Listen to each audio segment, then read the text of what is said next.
My name is Jerome Ferry, along with cameraman Alan Eggers, are doing an interview with some of the Linn County employees, Mike Duffy, Steve Gannon, and Pat Keating, who along with their groups played a very important role throughout the flood in Linn County of June 2008, which is also known as the fifth largest in our nation's history based on damages to public facilities.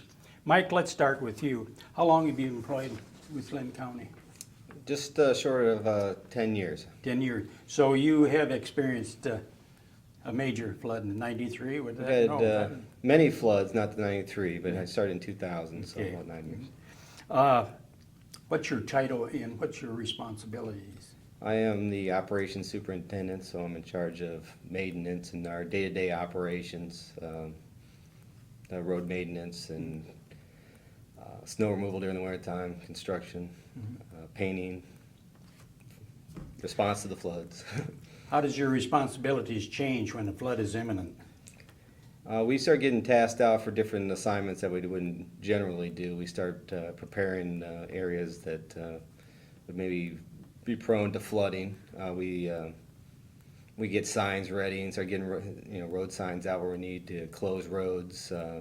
Maybe prepare by getting some sand in that we normally wouldn't stockpile. Do you have a list of things that you need to do when the river reaches a certain level, and then when it goes higher you got to do things like closing roads, and what roads are going to close first? And it doesn't really happen that way for a lot of our roads that tend to go underwater quite regularly with flooding are signed accordingly so that we don't have to go out there and do those kinds of things. This was obviously well beyond that and drug us into areas that we normally wouldn't go, into the city of Cedar Rapids, for instance. Steve, what's your title and what's your responsibilities? Linn County engineer. And so I'm in charge overall for the entire secondary road department and the engineering department.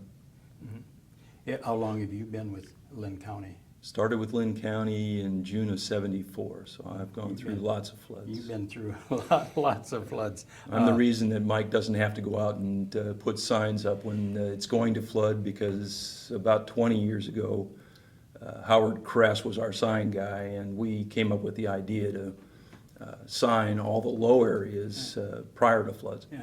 And the only time you really have to worry is when the water's coming back down, because then if the road's gone, we do have to go in and close them down. The reason I'd asked that question was because I was on a website, I think it was connected with the forecasting, and it listed probably 18 different steps, things that had to be watched for as the river reached different levels. And that's why I'd asked that. I thought that had been quite interesting. Somebody had putting that together. Pat, how long have you been with Linn County? Just over 5 years. I'm the construction foreman. I've got a crew of 10 guys and then I work with the district foreman also and help them out. Mostly do grading work, some of our bridge repair with guardrail and stuff like that. How many employees are you in charge of? 10 most of the time, and then I'll use or help other districts. Were you getting the same info on Rivercrest from the same source that the city was getting theirs? As far as the river level, were you relying on the gauges upstream? Yeah, we get our information from the city, so it's not only the same source, but it's one step removed from that source. We get it from the city itself. Just before it went down, I think, or just before the gauge went out, I think that they were talking about possibly 24 feet, and then when it come back on, they were talking about 32 feet, even though it only got to 31, but they were predicting 30 foot. What was your feelings? We were down on Ellis Boulevard doing sandbagging the wall, and they projected that if we bagged it at 24.5, we would be okay.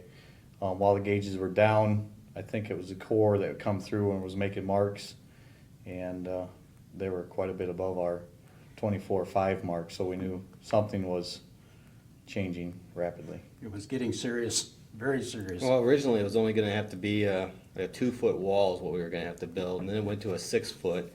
and then the marks were above our sandbag wall. And I've got a picture in one of the photos that you'll see later that has Pat standing down there in front of the wall, and we've got water to the top of the wall and seeping in behind us. And once you're, we couldn't have gone any higher than that. We couldn't get the sandbags fast enough to build the kind of wall that we need to build.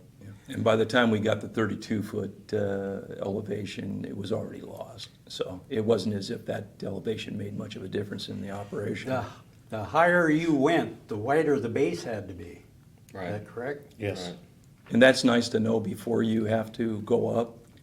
And the same thing, when we first got out along Ellis, we were trying to sandbag at the river, which is the wrong place if the fight's going to be for a 32-foot elevation or even a 28-foot elevation. You have to get it back away from the river. So first thing we did was to try to back out behind those boathouses and stuff, because the further off, the wider we can get, the taller we can get. And the other thing that was happening is when we were building the wall originally, we were incorporating structures that were along the river as part of our wall, which, if you're only going to be at a couple foot, it's not really going to hurt you that much. I mean, we were taking people's concrete steps, and we'd sandbag up to it and then pick it up the wall on the other side. We weren't getting a lot of cooperation from property owners that didn't want us in their backyard.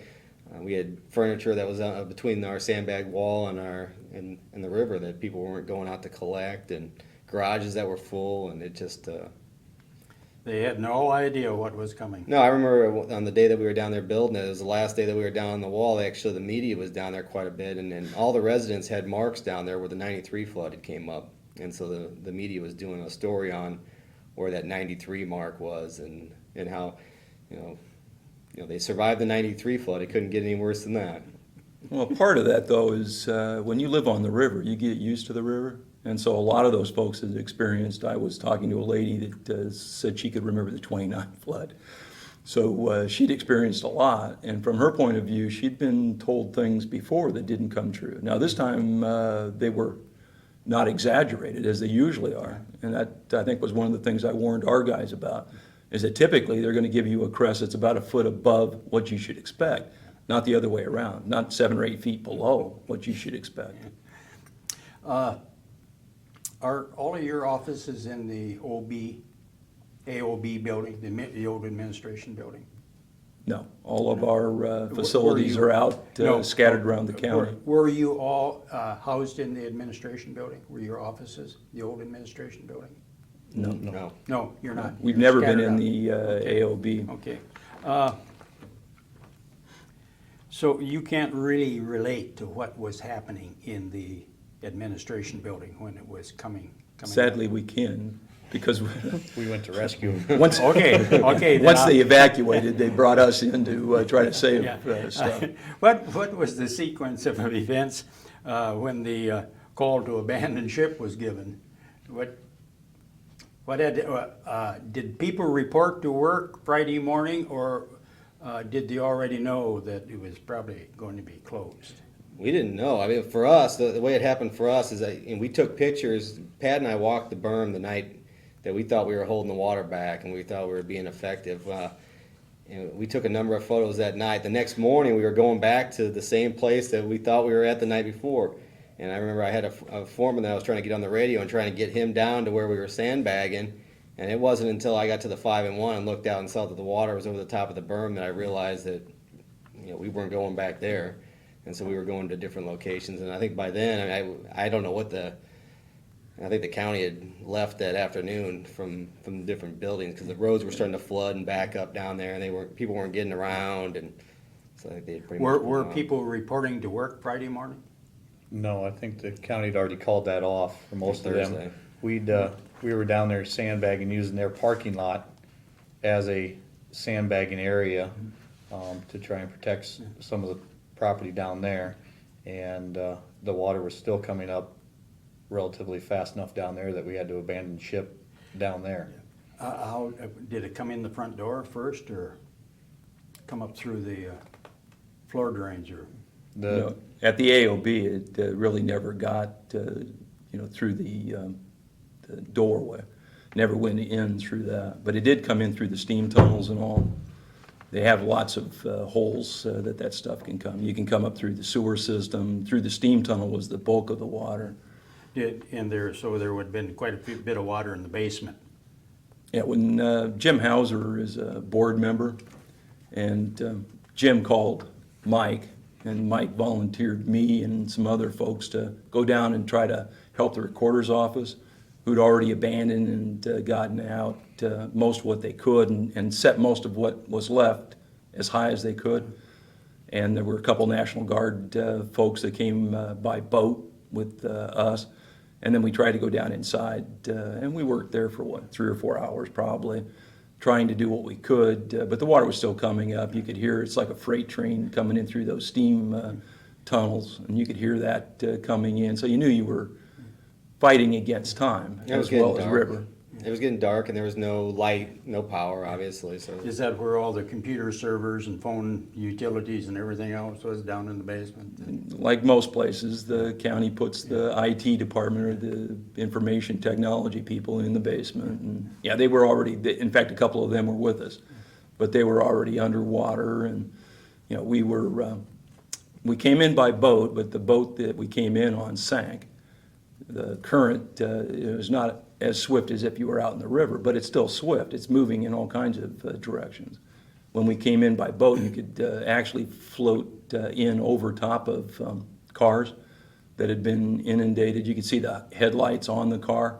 They were on underwater as the electrical system shorted out. And then they sank the boat, which made us feel a little uncomfortable about getting back out of the place. I want to back up a minute.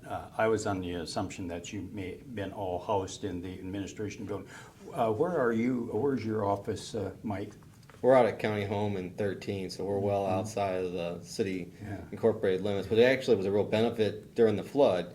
Our facility being that far out and doing the kind of operations that we do, we seal coat during the summer, and we provide dust control for our residents that participate in our programs. And so we had sand stockpiled, and that sand, once the quarries flooded, is what was brought down to Cedar Rapids for the citywide sandbagging operations. And then we started actually running sand from Anamosa to that County Home shop in the city, and all of our crews were continuously running sand from that location.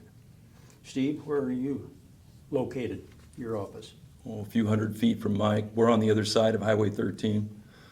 In fact, that's where Pat's at too, but all of our facilities are on high ground except for Troy Mills. I think that's the only old facility that's subject to flooding.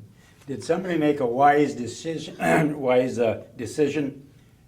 in years past that might be a safer place for you people out there, or did it just so happen that you were located quite a ways away from the river? Well, in the county you have lots of choices, so making better choices is always something you think you're doing. But it's also that we have to take care of about 1,200 miles of county road, and so we're scattered all over. We have 10 facilities, and we're in all parts of the county. And as I said, the only county secondary road facility that's low is the one in Troy. There's nothing in Troy. It's sort of like Palo. Yeah. There's nothing in Troy that doesn't flood. So if you're going to be in Troy with a facility, you're going to be able to be in the floodplain. When the river gauge went out upstream, I think it was, I forget what they said it was at, 21, and when it went back on, you people probably have already taken care of everything that you thought would possibly be necessary in a flood of 21, but then when they got the gauge fixed and it was 32, would there still been time to do much more for you, or much more for you could have done? Part of that was while the water was coming up through the river, we were getting heavy, downpours and a lot of flash flooding, which also took out a lot of all the little creeks in the county. Started taking out some of our culverts and washing the approaches away from some of our smaller bridges. So on Friday we were also running around chasing a lot of the small creeks because they were backing up and taking culverts and fixing stuff like that. And that's part of the problem with the gauging. It isn't all about when the gauge went out. It isn't all about the Crandic Bridge collapsing and taking those loaded hopper cars to the bottom and making a difference in the flood elevation.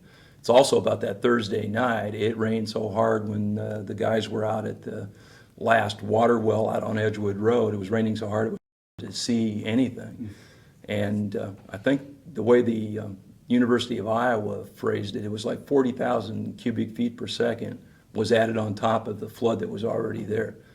And that's a significant amount of water, and it changed many of those. I mean, you could go from 28 to 31 just on that 40,000. Yeah. That Crandic may have made about a foot difference. I think that's the way their model predicted it. But there's quite a bit just from that Thursday night rain. All the stars lined up wrong. You had mentioned you were coming in by boat to the administration building and you sunk it. Did anybody know, like a trivia question, what rate of flow, how many miles per hour that river was going? No. Was that ever asked, that question? No. The Cedar normally flows at about 5 miles an hour in the spring of the year, 5 to 6. Yeah, and we think in feet per second. Usually the Cedar's somewhere in that 2 feet per second kind of stuff.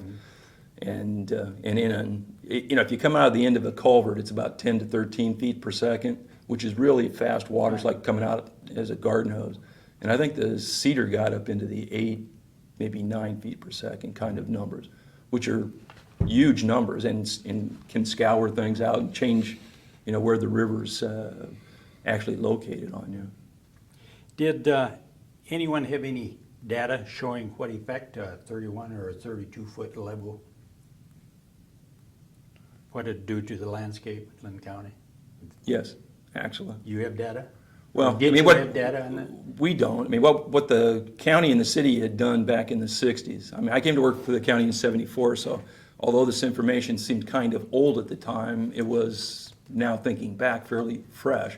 But in '67, the Corps did a study of Linn County, and part of that study was to look at what a standard project flood would do. And a standard project flood, the way I think of it is Ira Hayes is the guy on the Iwo Jima monument trying to raise the flag. He's the one with his hands not quite touching the flag. And the standard project flood takes to about his fingertips. And it turns out that this flood is almost to that same location. And what a standard project flood with the Corps is a peak on a peak on a peak. So everything is thought to be done at the worst time. It's not the worst rainfall event you can have, but all of the peaks of all of the small creeks hit the major river at the time the peak comes by, which means you just start adding water onto water. And no one ever thought back in '67, that's the prediction they make. It's what you use for doing lakes, dams, those kinds of things. No one would have thought that that was a likely event. And I remember having meetings with people when we were going to do the Blair's Ferry bridge. It's across the Cedar River.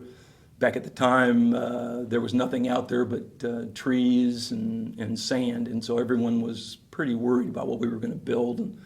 And we brought that Corps study out, and everyone said, just not possible, not a practical thing to think about. And as it turns out, it actually now has happened to us once.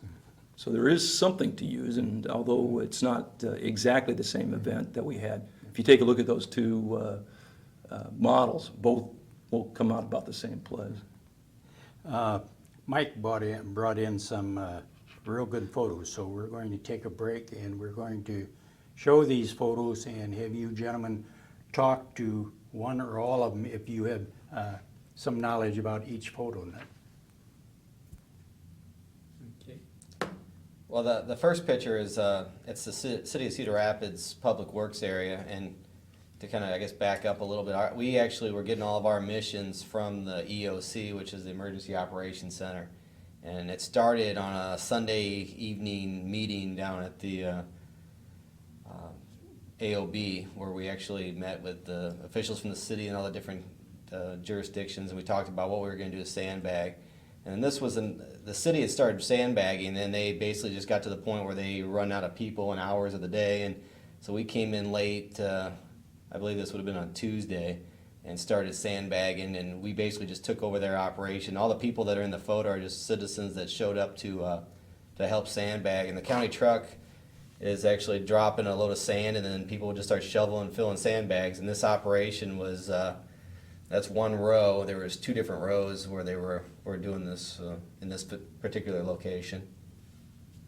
How long were you doing that, Mark? We hauled sand down there until that place was actually flooded, and so that we did that from Tuesday until I think they flooded out on Friday. Friday morning.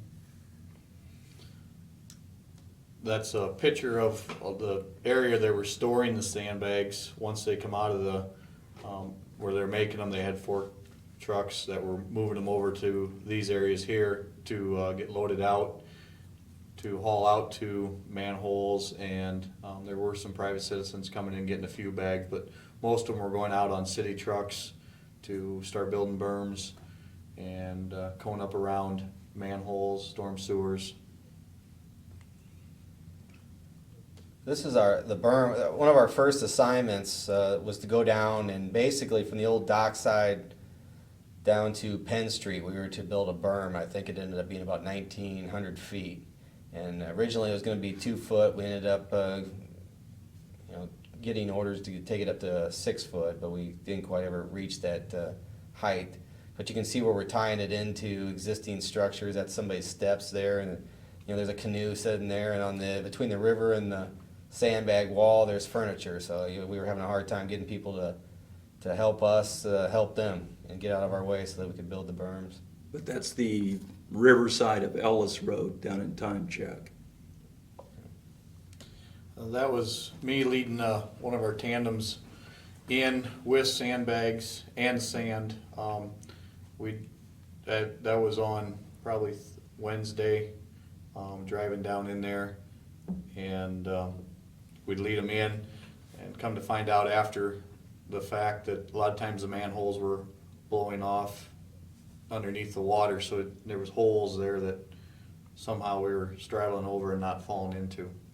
And if you're familiar with how the city of Cedar Rapids drains, the Vinton Ditch goes down through Time Check and empties into the river, and it takes a lot of sandbags to fill a 10 by 10 hole through the Vinton Ditch. That's on Thursday when we were leaving, Pat and I walked the berm and snapped a few photos. Our project down there was basically tying. There's a section that did not have an earth berm, and so we were going from the old dockside, which ended up being a cosmetology school, down to this earth berm, and so that's down along that berm where we just snapped a few photos on the way out, and the water significantly came up from that and topped the berm where we were standing. That's a picture of volunteers. Anytime that there was an outcry for volunteers, it seemed like they just, showed up. That was down on Ellis at the that dockside parking lot, and that was people that were sandbagging until the lights went out that night, and they basically booted us out for curfew reasons. Same group, just a little earlier in the day. It got to the point where initially we were doing all the sandbagging out of the City of Cedar Rapids facility and a few satellite shops, and then it got to be so many volunteers that they actually started shipping them from the Public Works facility out to these different areas by bus, and so they were showing up at Ellis, and we just started bringing sand and empty sandbags directly to those locations, making the sandbags, put them on pallets, and then wheeling them over to where they need to go in the berm. And so that's just people making sandbags in that facility. And we invented some things to make sandbagging quicker. I mean, 93 taught some lessons, which you can take a ladder, a couple sawhorses, and some cut-off orange cones, and you can fill sandbags a lot faster by shoveling into basically a funnel. And they started to create those kits, and then you could do sandbagging anywhere that way. That's a picture of me standing on our wall Thursday night when we were finishing up. The water, we were told the water would be another foot foot and a half higher. We had about 2 foot from water level there, so through a lot of that, we thought we were as high as what we needed to be, but it was also starting to rain at that point too, so. What neighborhood is that?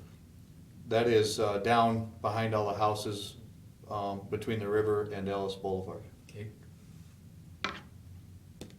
Just another picture on Thursday night, down at the railroad bridge going into Quaker.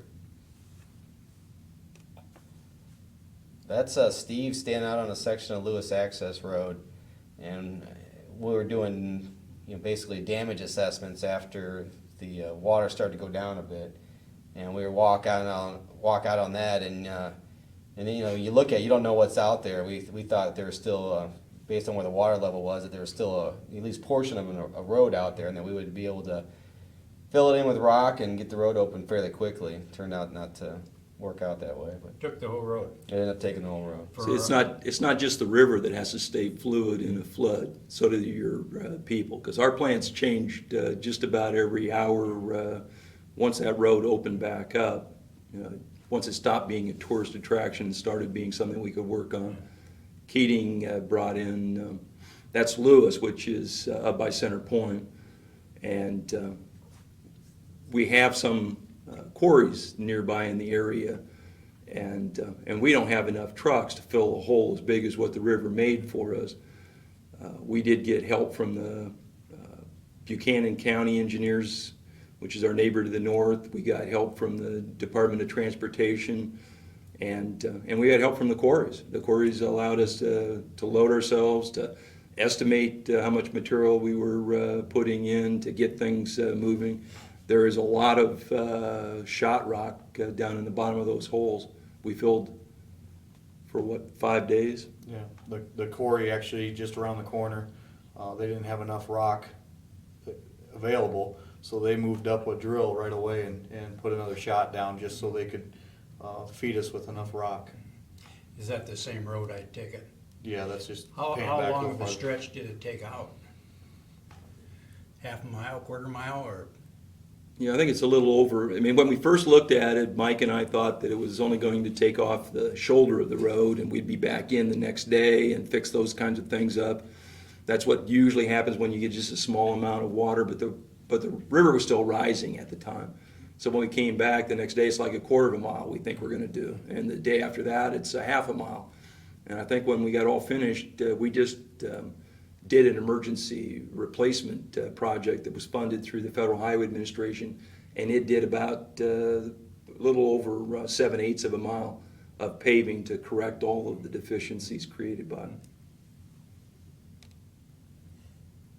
That is, Steve mentioned we went into the AOB to help the recorder's office and the IT department and some of the documentation that they had there. And we went in by boat, we came out by end loader. So those are end loaders that we drove out through the deep water as it was still rising. And that's another picture. We actually took 2 end loaders. There was, I think, 6, 7 of us in there.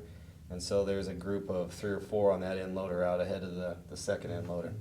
It's a little hard finding what street you're on and where you are on the street, because you don't want to find a hole when you're driving through 4 feet of water. That is the parking lot down at the courthouse. That was the edge of it that it washed out behind a wall that I believe the county built quite some time ago. Go ahead, Steve. Okay, but Pat was correct. I mean, that is river wall down at the courthouse. We built it in '93, so this, although it wasn't complete during the flooding, it was built during the flooding, and so it's actually experienced 2 very significant flood events. The good thing about the courthouse is it's sitting on rock. It may be surrounded by fill that was placed back when that thing was built in the mid-20s, but the foundations are actually down into rock, so that it doesn't have a problem. Nor does this, both the river wall and the thing that you basically see there is like a seat wall that was built on top of the soldier wall that was used to keep the island protected and to keep it from sloughing into the hole while we were building that. That's our wall along Ellis after the water's receded. This is down along Quaker. This is the railroad bridge, and it's was able to remain standing after the waters went down. But one of the things that it did do is it became a dam for all the houses that well, they're not actually the houses, they're the what do you call, like, water. The houseboats. Houseboats, that's the word I'm looking for. So they all got piled up, which actually ends up being probably a good thing, because if they go under the bridge, they end up down in the 5 and 1 and into the dam, the roller dam. So they were all stopped there, and then this is after the flood, and then people came and collected their house boats. So. Mike, do you want to address? Okay, one of the projects that we got early on was that the EOC was getting reports that the bridge down by Penford Products was failing, and so we were trying to get as close as we could to get eyes on it to see if it was even still there. And in the middle of the bridge, you can see that it's kind of bent to a certain point right in the middle. It looked like it, from where we were at anyway, that it was starting to show signs that it was going to go down. And we stood up there and looked at it from the 3rd Avenue bridge, or from the 3rd Avenue parkade for, we were probably up there 10 minutes or so, and we reported back to them that it was still standing, but it was not looking good. And we got down to the bottom of the structure and then heard it had gone, so we went running back up, and sure enough, it was gone. So we got a picture of it when it's still there, and maybe 10 minutes later when it had collapsed.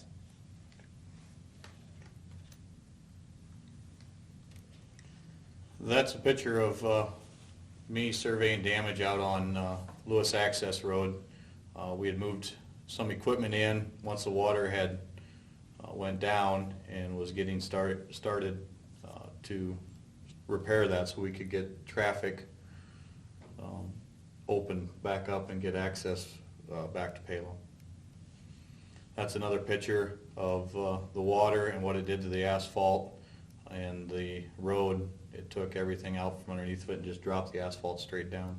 It's an interesting photo too, in that you can see on the right-hand corner of that, next to the track hoe, those are all sandbags that are piled up along the edge of the road. And one of the problems that we were having was getting the water off of us so that we could start our repairs. At one point, through most of the project, until we got the water off of the road, actually, the water was crossing and actually going away from the river. So we were starting to get concerned that the water was maybe taking a different path than what it had before the event. But that track hoe, it's hard to tell in the picture. It's a big piece of equipment. I mean, that hole ended up being 8 to 10 feet deep in sections. That's an island that the river just left of asphalt sitting part of the road. That's about 15 by 15 square of asphalt laying, as an island, that it left that piece alone but took everything out around it.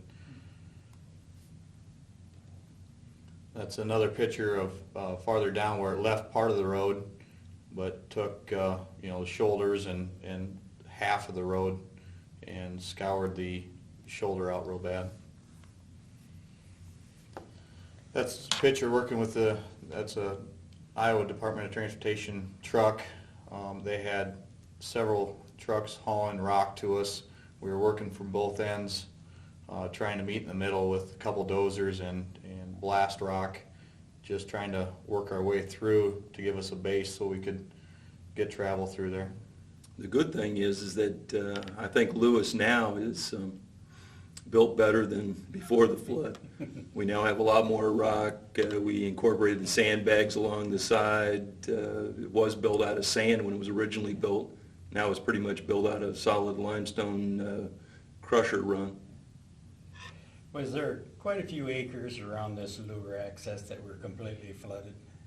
That's quite low out here. It's low to start with, so it's like a backwater. I mean, that's why when you see the water flowing back and forth, the cedar, it's sort of like an accordion or like lungs, is that between Lewis and Chain Lakes, there's a lot of backwater available, and the river will actually go down there and flow back into all those old oxbows, and that allows Cedar Rapids, actually be benefited to some extent, because there is that ability for the river to flow out and get wide and to store up there, which I think benefits the city quite a bit. That's a picture of me down on 16th Avenue. It's actually just after I stopped Mike Duffy from breaking into the city's facility. Is that during a flood, the rules of the road are a little different than they are in better times, and you kind of get used to, when you find something in your way, to get it out of your way. And so when they asked if we would assist in providing some materials to, it's originally started out with Johnson County's emergency management people asking us. Greg Parker is the county engineer in Johnson County. He'd made the request, and it quickly became bigger. Everybody in Cedar Rapids, the crest had passed by this time. Everybody in Cedar Rapids would like to help somebody else. All that sandbagging, all the creation that we've done, all the piles. This is a place where they had piled a lot of sandbags. Well, we had a big urge to move those down to Johnson County, to the University of Iowa, to Coralville, and we decided to give it a try. And so when I got there, Mike was trying to get in the building to find, and we'd gotten used to just busting a hole when we found a building that was in our way. But they did come with a key. They did open it up. We did take the stuff with the city's agreement. The city of Cedar Rapids, Tom Schrader, is one of their supervisors. He brought their equipment to bear. The fire chief for the area, he was there. They led our people down. Pat Keating was in our convoy. So we had our trucks, we had DOT trucks, we had city trucks. We took some of those temporary portable stations that could fill sandbags, and we decided that we would take all that material down to, and I think it ended up in Coralville mostly. Yeah, Coralville and University of Iowa hospitals. We split down once we got to Iowa City. I was with the National Guard, had a vehicle with us. He took one truck full of empty sandbags and 2 trucks that were loaded with full sandbags down to the University of Iowa hospitals. And then I had several other trucks full of full sandbags that we took over to Coralville to help them out. So I don't think you'd find a time when cooperation was as ubiquitous as this. Almost anything anybody asked, people tried to do. If there was a need, there were people trying to fill it. They let us down 380 on the way down without a problem, but when we went to come back home that night or later that afternoon, they shut down 380 and they had troopers sitting there, and he said that if I went through, I would be the first one shot. So needless to say, we waited to get clearance to go through, and we had to have an escort back through after that. So they were glad to let us down there. They just didn't want to let us leave. They wanted you to stay. Yes. So we did until we had clearance to go north. This is Blair's Ferry Road. After some of the water had went down, it had come over and scoured out the edge of the road and undermined that road about 8 foot. Some of the spots all the way in to the center line of the road, and this is the only piece that actually failed. That's about a 100-foot long stretch that collapsed. And then you can see on the one side the sand had moved out and it was just trapping water into the area, so it wouldn't let that water out until the river went down enough to get it out. This next picture is one of a closer shot of where the road had collapsed down and the concrete was basically gone, and we had to dig all that out. And there was a fiber line that went to Duane Arnold Energy Plant up there that they were very, very nervous about us digging around. They did not want us touching that at all, but we actually had to dig up the whole thing, and we put it underneath the pavement, and so now it's actually underneath the concrete. Not only under the concrete, we put 900 cubic yards of flowable mortar to hold that undermined road up, so it's all encased in flowable mortar, which is like a poor man's concrete. Mike Duffy and I were out there when this was all undermined. When you first looked at it, you don't see it from this perspective, and it looked like the whole road was there and just had this one little hole in it. So Mike and I are looking at it, and I hop over to the side in an area where it's not quite as deep as all of that, and you see that it's undermined. And then, it's probably the next day I'm back, because we'd put some barricades to try to keep people from being on that undermined section of road. But I expect that this is going to fall in, but the next day it's still sitting there like that. And I'm taking a couple pictures of it, and the National Guard guy comes up to see if I want water, but he was parked on that thing, hanging out there like a big, it's like a concrete diving board looking thing from my side. And I, take a look at it, but I would get off of that with load, because that is very uncomfortable. It's like 6 feet deep and 10 feet back in behind that. And 900 cubic yards of material is a lot of material to shove underneath. Keating and his guys built a road outside of this road so that we could come in. Basically, you just build like a dike on the downstream side. Because that's the amazing thing about floods, is that they eat the road from the downstream side. It isn't scouring in from the upstream side. It is that chewing from the downstream side. So he built a dike down below, and we filled all that in with concrete. Did that driver, did he back off and then look underneath? He was very careful about getting out of there, yeah. And everybody in Palo wanted to have this thing open back up, as we wanted it open back up. So we did a very quick job of making a repair to it. We did preserve all of this pavement. Keating's guys patched this 100-foot section, but there's probably over 1,000 feet that was undermined like this. And we put the flowable mortar underneath it. We put rock shoulders up to that. We built a rock shoulder on the upstream side so it could be used for emergency access while we were building all that, and kept people going in and out of Palo. Anybody that was flooded in the outlying districts? Well, I don't think we actually evacuate anybody. What generally happens to us is there are folks who don't necessarily know which community they live in, so they'll have a mailing address that'll say Cedar Rapids, or they read the Gazette and they'll read an article about what is happening in Cedar Rapids, and then to some extent they think that applies everywhere in the vicinity of Cedar Rapids. So an example of that is out on Mount Vernon Road.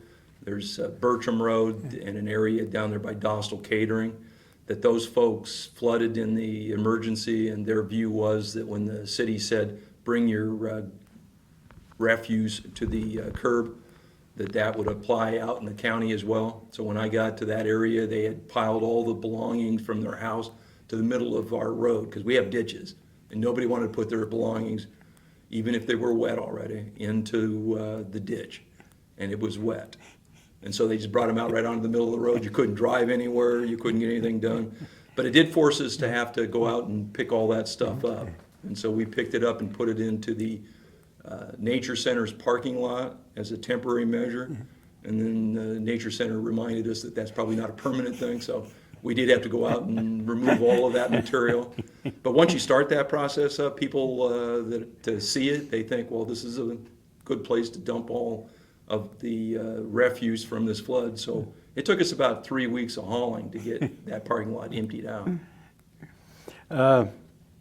Did any of your groups get involved with the helping try to save the jail or the sheriff's office or the courthouse? Or I was down there when they were starting to get water down into the basement, and they had pumps that they were having trouble getting them primed because they were trying to pull too far up out. And I helped prime some of the pumps, got them some more pumps, and then they actually got a hold of the fire department, had a fire truck gonna come and help pump out water also. did any of your homes or your immediate family's homes get caught up in the flood? I'm an engineer trained at Iowa State. My house is on the highest spot in Cedar Rapids. So no. I would like to take the opportunity to remind folks that at time government does step up. I mean, that's really what government's about, is to try to do the thing that we can't do for ourselves. And in an emergency like the flood, there were an awful lot of people that stepped up. Our department is not responsible for city streets or for county buildings down in the city of Cedar Rapids. We have county rural roads, secondary roads that we take care of. But in a real emergency, people step up, people cooperate, people help each other, and that was true in this emergency very much more than any other, and I've been involved in lots of emergencies over the 35 years I worked for the county, and this one was the most catastrophic, but it also led to, I think, some of the best cooperation, some of the finest things we've been able to accomplish for people. Is that we put our own interests behind the interests of the public to a large extent through a long period of time. Is that Mike Duffy, my operations superintendent, was extraordinary in responding to the event. Is that it takes a long time for a guy that's been doing this as long as I have to change the way you do things. And it didn't take Mike 10 seconds to say, if you have a need, we'll fill it. And Pat Keating would be the same way. They're people who do things, and to a similar extent, all of our people contributed. All of our people, came in when they didn't have to come in. They didn't pull the, this is a difficult situation and I don't want to be at risk. And so it was very nice. And we, I think, during this, we did not end up with a problem, losing equipment or any of that kind of thing. So it's. Pat, would you like to? Yeah, it was an event that I hope I never see again. But the working together with all the city people that we did, and the communication was sometimes, hard to get through all the right channels, and you just find a way to do it. And the guys, if I called on one of them telling them I needed help here, they did whatever they had to get in and help wherever it needed to be. So, Mike? Well, it was interesting to be a part of it. It got to be difficult at times because you get to the point where, we got into the mentality either you do or you get out of the way, like Steve was referring to, and you were doing things differently than you'd normally done. But different in the sense that a lot of the things that we did, we weren't succeeding at. Every time that we built a wall, the water would take it. Anytime we were trying to protect something, we ended up losing it. We'd go in there to get something, we wouldn't be able to get it. It got to pile up on you with failures, and through that, I think I thought about that a lot in terms of that as failures. You kept digging, you kept trying to do different things. I think our first real success was when we got to the well, and we were able to save the well, and you see the people come out. I mean, it was an amazing event, something I'll never forget, having all the people out there and being a part of that. But I think after the event was over, you start to think in terms of the real success was, even though you lost a lot of property and people lost their personal possessions, there really weren't any lives lost, and I think ultimately our efforts were successful. The Carl and Mary Kaler History Center and the Linn County Historical Society would like to thank the three of you gentlemen very much for sharing your memories of the flood of Friday, June the 13th, 2008 in Linn County and Cedar Rapids. Thank you. Thank you.